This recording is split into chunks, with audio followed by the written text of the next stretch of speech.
Welcome back. Given the very strong market conditions we've seen lately, up until very recently, actually, I want to take a look at the different indices and the comparison between all the indices is actually, it reveals something very interesting. So the red line here is the Dow Jones Industrial Average.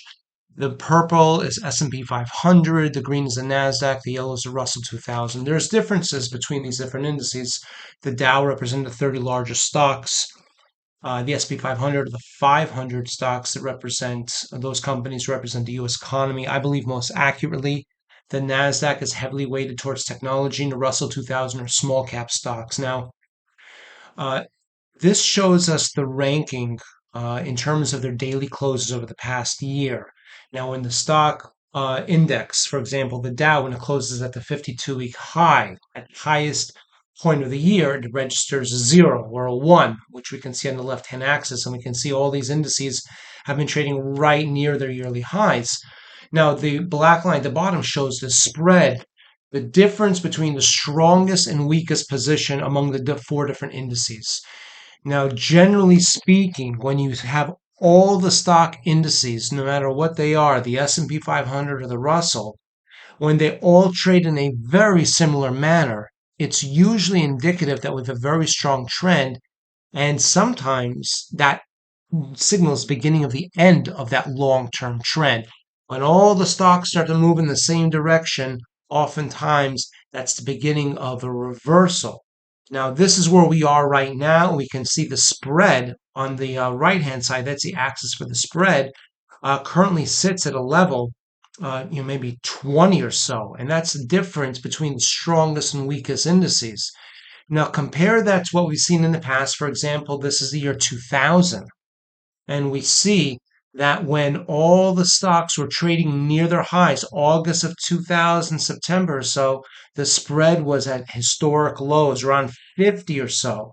Now, eventually, the market started to break down. What broke down first? Well, that was the Nasdaq because the 2000, 2001 tech bubble that eventually burst, that was led and to the upside and then to the downside by the technology stocks. Notice the green line broke down first. When the green line broke down first, notice the spread increased. It increased a difference. The Nasdaq broke down faster than, for example, the S&P 500, which is the purple line at the top.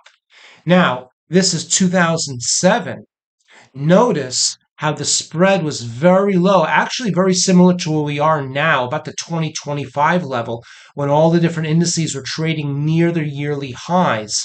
What broke down first? The purple line, the Russell 2000. That's a small cap index. And if you remember the financial crisis of 2007 and 8, a lot of those small cap stocks went down first. And that was led by those housing stocks and also small regional banks that really got injured in that takedown.